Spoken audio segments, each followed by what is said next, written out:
Hello everyone, welcome to Masada online classes. This is the second part of the chapter food we eat.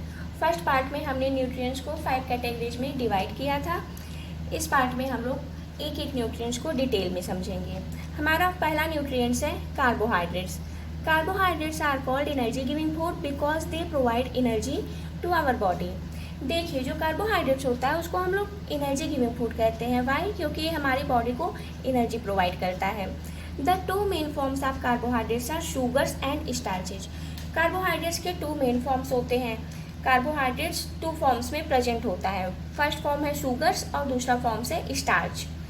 Serials like rice, sweet corn and vegetables like potato and sweet potato contain starch. देखिए, हमारे जो grains होते हैं, serials means grains, हमारे जो grains होते हैं जैसे कि rice, sweet corn and vegetables जैसे पोटैटो और स्वीट पोटैटो, उनमें क्या प्रेजेंट होता है? उसमें स्टार्च प्रेजेंट होता है. स्टार्च को अगर हम सिंपल एक्सप्लेन करना चाहें तो हम सबके घर में पोटैटोज होता है, आलू, उनको छोटे छोटे स्लाइसेस में कट कर लें और उसको अपने हैंड पे रब करें, धीरे से अप्लाई करें तो एक स्टिकी सा सब्सटेंस हमें फील होता है. वो सब्सटेंस, वही सब्सटेंस क्या होता है? स्टार्च. और ऐसा ही सब्सटेंस राइस, स्वीट कॉर्न में भी प्रेजेंट होता है. Fruits like mangoes and bananas contain sugar. अब शुगर किस में होता है? शुगर बेसिकली हम सभी के घर में चीनी यूज होता है, वो बेसिकली क्या होता है? वो शुगर ही होता है. और ऐसे फ्रूट्स जो स्वीट होते हैं, मीठे होते हैं, उनमें भी शुगर प्रेजेंट होता है जैसे mangoes and bananas. People who do more physical work need more carbohydrates. That's why players, athletes often need bananas. जो प्लेयर्स होते हैं उन्हें फिजिकल वर्क करने की ज़्यादा आवश्यकता होती है, इसीलिए वो कार्बोहाइड्रेट्स को ज़्यादा कंज्यूम करते हैं.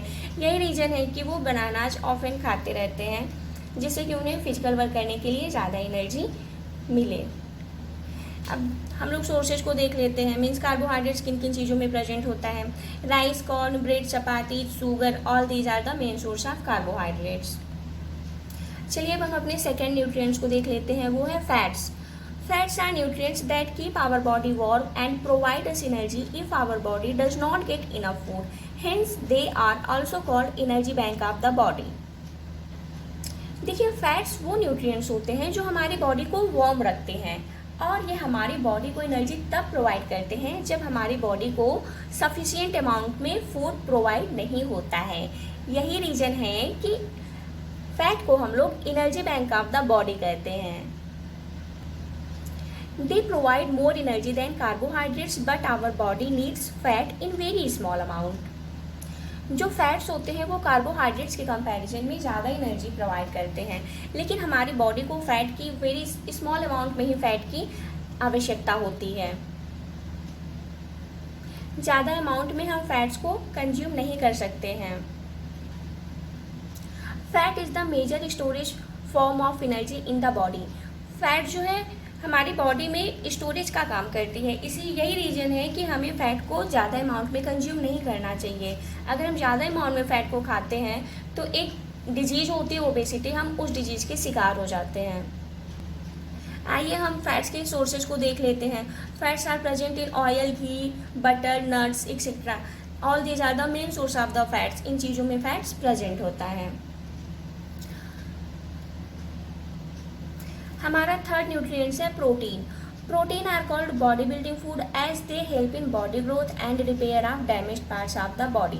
प्रोटीन को हम लोग बॉडी बिल्डिंग फूड कहते हैं क्योंकि ये हमारी बॉडी की ग्रोथ में हेल्प करता है और हमारी बॉडी में जो डैमेज्ड पार्ट्स हैं उन्हें रिपेयर करने में भी हेल्प करता है. Proteins are also required to build muscles. Muscles को बनाने के लिए भी प्रोटीन की ही आवश्यकता होती है. Growing children need more proteins in their diet than adults. Adults की तुलना में जो ग्रोइंग चिल्ड्रन होते हैं उन्हें प्रोटीन की आवश्यकता ज़्यादा होती है क्योंकि बॉडी ग्रोथ के लिए protein is very important. After water, protein is the most plentiful substance in the body. देखिए, बॉडी में हमारे वाटर की सबसे ज़्यादा ज़रूरत होती है, उसके बाद नेक्स्ट प्रोटीन की आवश्यकता होती है सबसे ज़्यादा हमारी बॉडी के लिए, क्योंकि प्रोटीन हमारी बॉडी ग्रोथ में, डैमेज सेल को रिपेयर करने में और मसल्स को बनाने में आवश्यक होती है. सोर्सेज क्या क्या है प्रोटीन्स के देख लेते हैं. फिश, एग्स, मीट, चीज, milk, beans, pulses, and tofu are rich in proteins.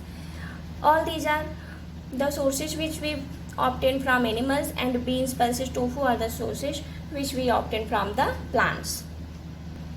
हमारा नेक्स्ट न्यूट्रिएंट है vitamins and minerals. Vitamins and minerals are the nutrients that protect us from the diseases and keeps us healthy. Hence food rich in vitamins and minerals are called protective food. ऐसे food जिसमें vitamins होते हैं, minerals होते हैं, उन्हें हम क्या कहते हैं? प्रोटेक्टिव फूड कहते हैं. वाई? क्योंकि ये हमारी बॉडी को डिफरेंट डिजीजेस से प्रोटेक्ट करती है और हमारी बॉडी को हेल्दी रखती है. Our body needs a small amount of each of them to stay healthy. हमारी बॉडी को हेल्दी रखने के लिए इन न्यूट्रिएंट्स की नीड जो होती है ये भी बहुत ही स्मॉल अमाउंट में ही होती है. Vitamin A, B, C, D, E and K are some types of vitamins that our body needs. Calcium, iron, sodium, potassium and iodine are some examples of minerals. Minerals के some examples हैं calcium, iron, sodium, potassium and iodine. Two most important minerals that our body needs are calcium and iron. Our bones and teeth are made up of calcium. Iron is used by our body to make blood. Two main minerals हैं, एक तो है iron और दूसरा है calcium. हम सभी जानते हैं कि हमारी हड्डियों की मजबूती के लिए कैल्शियम की आवश्यकता होती है और जो आयरन है वो ब्लड बनाने में हेल्प करता है. तो हमारी बॉडी को इन दो मिनरल्स की आवश्यकता ज़्यादा होती है.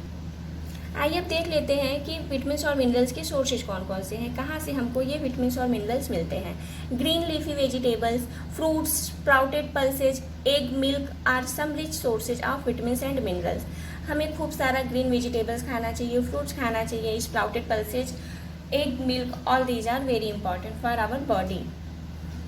Sunlight is the most important source of vitamin D. Vitamin D का इंपॉर्टेंट सोर्स क्या है? सनलाइट है. इसीलिए कहते हैं ना कि धूप लिया करो, इससे हड्डियाँ क्या होती हैं? मजबूत होती हैं. Milk contains all the nutrients required by our body and is therefore considered to be a complete food. Milk को हम लोग कंप्लीट फूड कहते हैं. वाई? क्योंकि ये जितने भी टाइप्स के न्यूट्रिएंट्स हैं सभी इसमें पाए जाते हैं. Some common vitamins and their resources and importance. देखिए कुछ कॉमन विटामिन्स है यहाँ पे. Some common vitamins and their sources and importance. देखिए कुछ कॉमन विटामिन्स हैं, vitamin A, vitamin B, vitamin C, vitamin D. और भी विटामिन्स होते हैं जिन्हें हम आगे की क्लासेज में डिस्कस करेंगे. विटामिन ए किन किन चीज़ों में पाया जाता है? Milk, green leafy vegetables, fish, egg yolk, carrot, इन सब चीज़ों में विटामिन ए पाया जाता है. और ये हमारी किन चीज़ों के लिए इंपॉर्टेंस होती है? आई साइट के लिए, हमारी आँखों के लिए और हमारी स्किन के लिए विटामिन ए इम्पॉर्टेंट होता है. अब देख लेते हैं vitamin D. Vitamin B. Vitamin B किन चीज़ों में पाया जाता है? Cereals, unpolished rice, beans and pulses, इन सब में विटामिन बी पाया जाता है और ये हमारी मसल्स और नर्व्स के लिए आवश्यक होती है. Vitamin C, oranges, melon, tomato, आंवला, जितनी भी खट्टी चीज़ें होती हैं उसमें विटामिन सी पाया जाता है और ये हमारी इम्यूनिटी और गुड हेल्थ के लिए इम्पॉर्टेंट होती है, बूस्ट करती है उसको. Vitamin D, milk, egg, sunlight, इन सब में विटामिन डी पाया जाता है और ये हमारी बोन्स और टीथ के लिए इम्पॉर्टेंट होती है. दो चीज़ों के चलिए अब हम अपना अगला टॉपिक देख लेते हैं, roughage. Food like the green vegetables, fruits and cereals contain fibres that can not be digested completely. These fibres are known as roughage. देखिए ऐसे फूड हैं जो हमारी बॉडी के द्वारा डाइजेस्टेड नहीं किए जाते हैं. बेसिकली वो फाइबर्स होते हैं, उन्हीं को हम लोग रफेज कहते हैं. रफेज को हम ऐसे समझ सकते हैं कि जैसे जब हम ऑरेंजेस को ईट करते हैं तो हमारे टीथ में बीच बीच में कुछ फाइबर टाइप्स के फंस जाते हैं, वही बेसिकली क्या होते हैं? रफेज होते हैं. Roughage does not provide any nutrient to our body but it helps in the removal of food through the intestine. हमारी बॉडी को प्रॉपर वर्क करने के लिए अनडाइजेस्टेड फूड है उसको रिमूव करने के लिए हमें रफेज की आवश्यकता होती है. इसीलिए हमारी बॉडी में रफेज का होना आवश्यक होता है. Water. Water is very important part of our body. Up to 60% of human adult body is water. It is an essential part of blood and other fluids present in our body. हम सभी जानते हैं कि water हमारी body का एक important part होता है. हमारी बॉडी का लगभग 60% पार्ट वाटर से ही बना होता है. वाटर हमारी बॉडी में present blood and other fluids का इम्पॉर्टेंट पार्ट होता है। Water helps in proper digestion of food, maintaining of body temperature, removal of waste from our body. Water हमारी बॉडी के प्रॉपर डाइजेशन में, वाटर हमारे food के proper digestion में, हमारी बॉडी के टेम्परेचर को मेंटेन करने में और हमारी बॉडी से वेस्ट को रिमूव करने में इम्पॉर्टेंट रोल प्ले करता है। चलिए अब देख लेते हैं कि बैलेंस्ड डाइट क्या होता है। A diet that contains all the nutrients in the right amount along with roughage and water is called balanced diet. एक ऐसा डाइट जिसमें जितने भी न्यूट्रिएंट्स हैं वो राइट अमाउंट में प्रेजेंट हो और उसके साथ साथ रफेज भी हो, वाटर भी हो, तो वो क्या कहलाता है? बैलेंस्ड डाइट कहलाता है। ऐसा नहीं है कि जितने भी टाइप के न्यूट्रिएंट्स हैं वो सब सेम अमाउंट में ही प्रेजेंट होने चाहिए। वो जैसे कि जो फैट्स है वो हमें लेस अमाउंट में खाना चाहिए और जो कार्बोहाइड्रेट्स है, गुड कार्बोहाइड्रेट्स लार्ज अमाउंट में खाना चाहिए, प्रोटीन्स ज़्यादा खाने चाहिए, ग्रीन वेजिटेबल्स और फ्रूट्स ज़्यादा अपनी डाइट में शामिल करना चाहिए क्योंकि वो हमारी बॉडी को डिजीज़ से प्रोटेक्ट करते हैं, प्रोटेक्टिव फूड होते हैं। तो बैलेंस डाइट वही होता है कि जितने भी टाइप्स के न्यूट्रिएंट्स हैं वो हमारे फूड में राइट अमाउंट में प्रेजेंट हो, उसी को हम लोग क्या कहते हैं? बैलेंस डाइट कहते हैं। तो इस वीडियो में हमने 5 न्यूट्रिएंट्स के बारे में डिटेल में समझा, वाटर एंड रेफेज के बारे में जाना और बैलेंस डाइट क्या होता है हमने उसके बारे में सीखा। आई होप आप लोगों को समझ में आ रहा होगा। If you like my video please like, comment and subscribe the video. मिलते हैं नेक्स्ट वीडियो में। Till then bye bye.